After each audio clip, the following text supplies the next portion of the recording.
Hello hello Radhi, నాతో మాట్లాడకు. ఏమైందమ్మా? ఏం లేదు. మీ అన్నయ్యతో చెప్పవా? నీతో చెప్దామంటే మేమున్న ఊళ్ళో నువ్వు లేవు. నువ్వున్న చోటికి మేము వస్తే ఇప్పుడు ఇంట్లో లేవు. ఊళ్ళో ఉన్నానా ఇంట్లో ఉన్నానా అనేదానికన్నా నీకు గుర్తున్నానా లేదా అనేదే నాకు ముఖ్యం. హ్యాపీ బర్త్డే అన్నయ్య. హలో హలో అన్నయ్య. అన్నయ్య, నిన్ను చూడాలనుందిరా. నీ పుట్టినరోజు కదా అని అర్చన చేయించడానికి గుడికి వెళ్తున్నాను అన్నయ్య. వచ్చేటప్పుడు రానా? నేనే వస్తాను.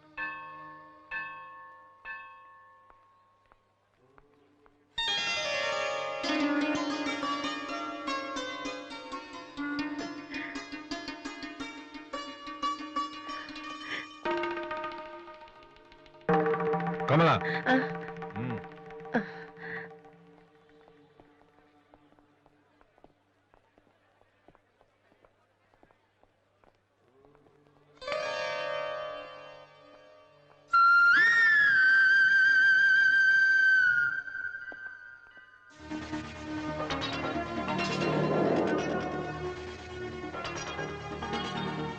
నాన్న, ప్రసాదం తీసుకోవడం మర్చిపోయాను నాన్న. టైం అవుతుందమ్మా. ఇప్పుడే వచ్చేస్తాను. సరే, త్వరగా రా.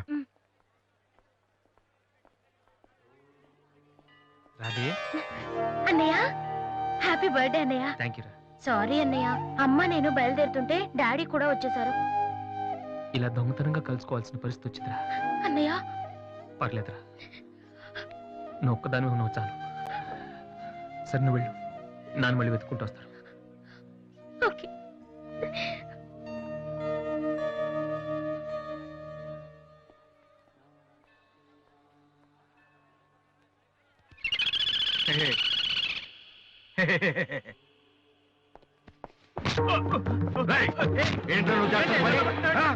నేనేం చేశాను?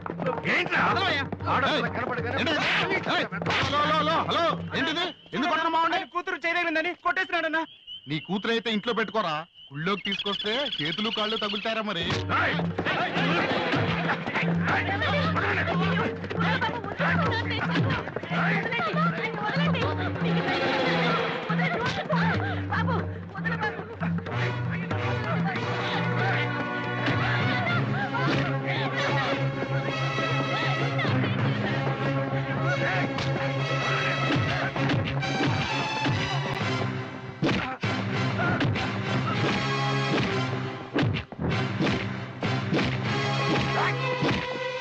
ఏంట్రా? అమ్మాయి ఏంటి? ఏంట్రా? అమ్మాయి తెలియక అమ్మాయికి చెయ్యి తగిలి అమ్మాయికి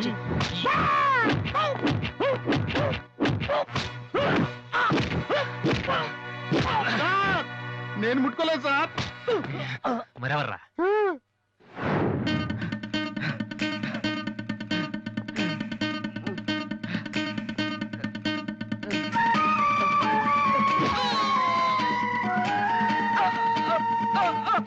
నువ్వేనా చేసింది? సార్, సార్, ఇది ఆంధ్రానా ఆఫ్ఘనిస్తానా? అమ్మాయి మీద చెయ్యేస్తే చెల్లెల మీద చెయ్యేస్తే చేతులు ఎరుకొట్టేస్తున్నాడు సార్. మళ్ళీ అమ్మాయిల మీద చెయ్యేసావా?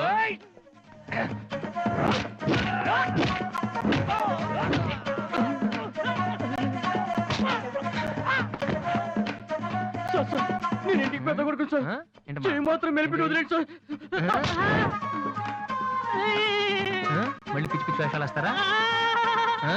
ఏంటి వింటావా? వెళ్ళు వెళ్ళు.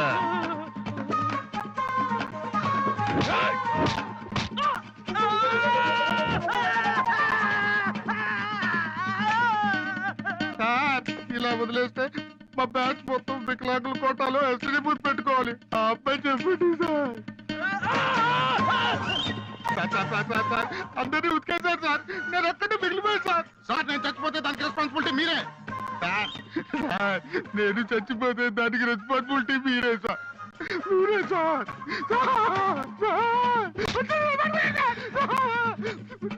వాడిని వదిలే.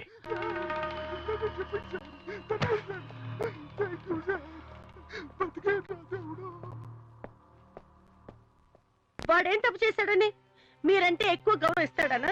లేకపోతే మిమ్మల్ని ఎవరైనా ఒక మాట అంటే వాళ్ళ రక్తం కళ్ళారా చూసే వరకు ఊరుకోడన్నా.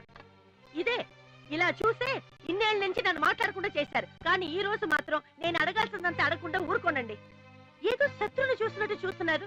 ఏం తప్పు చేశారని చెట్టంత కొడుకును పట్టుకుని ఇంట్లోంచి పొమ్మని గంటేశారు. పొమ్మంటే వెళ్ళిపోవటమేనా? నాన్నగారు మీరు చెప్పినట్టు వింటాను, ఆ మ్యూజిక్ జోలికి వెళ్ళను అని ఒక్క మాట అన్నాడా? ఇప్పుడు అంటున్నా నాన్నగారు.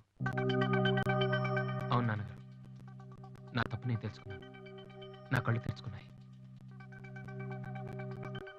అదేంట్రా పరాయి వాళ్ళలాగా అక్కడే నించున్నావు? లోపలికి రా బాబు.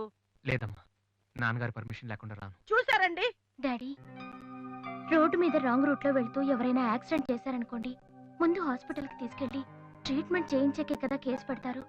అలాగే అన్నయ్య చేసిన తప్పుకి ముందు ఇంట్లోకి పిలిచి ఆ తర్వాత మీ ఇష్టం వచ్చిన పనిష్మెంట్ ఇవ్వండి.